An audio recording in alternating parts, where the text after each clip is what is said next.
Bismillahirrahmanirrahim. I am Dr Abdul Jabbar Khan and you are watching weekly roundup by Dr Abdul Jabbar Khan. The game is very visible. You are watching the activities on the part of President Donald Trump, on the part of Netanyahu in Gaza area, Palestine, killing of genocide of the Gazan people. You are watching the China versus America, and there are the different discussions and different forums on the question of the acquisition of intentions to acquire Greenland by the United States of America, Canada versus America.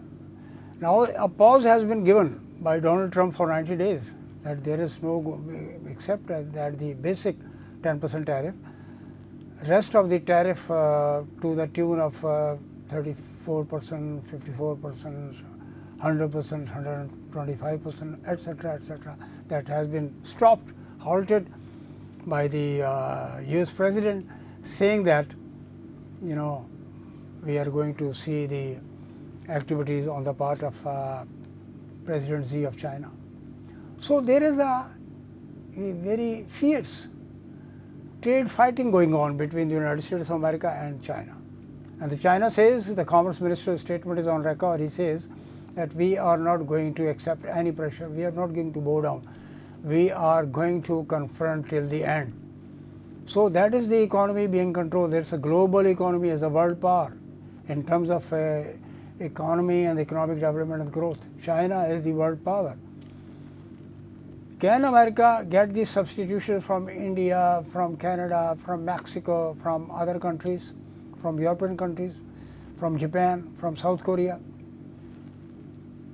It looks difficult. It will ultimately go for the supply chain disruptions.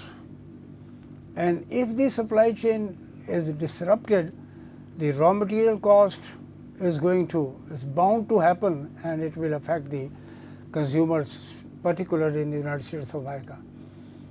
Whether the Americans who are buying, $18 per dozen eggs, will they go for the expensive items buying from the market? And that will take even at least 6 months to maintain the supply stocks, etc.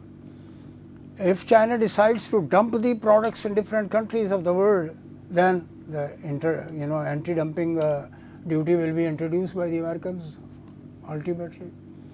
So it is a continuous problem for the whole of economy, for the macroeconomy, for the global economy, that carries no proper conclusion or no proper ending.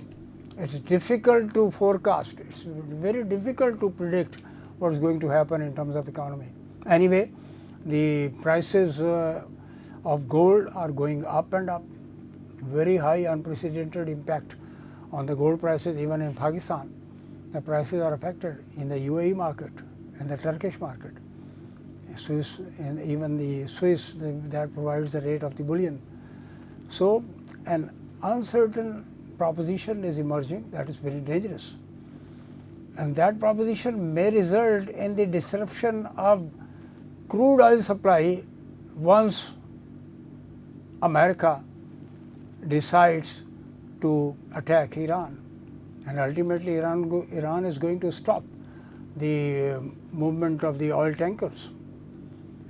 That will be very dangerous, because the smaller countries, even the China, the Japan, Indonesia, Malaysia, Far Eastern ASEAN region, it will be very difficult. New Zealand, it will be very difficult for them to maintain the cost and supply of petroleum products. It will be very difficult for even Qatar to carry LNG, LNG, So this is the situation where Donald Trump can be held or accused for creating disruptions or problems for the world economy. That's dangerous. That is dangerous for the whole of African region. That is dangerous for the Caribbean. That's dangerous for the Mexico and the South America. That will be a problem, deep problems will be faced by the Europeans as such. So, the China has demanded the European countries to support China on this war on trade. So, given that situation, one can say that the unpredictable, difficult to forecast global economic scenario is complicated and difficult. So, let us see what happens. Thank you very much. You are watching Dr. Abdul Jabbar Khan official YouTube channel. God bless you.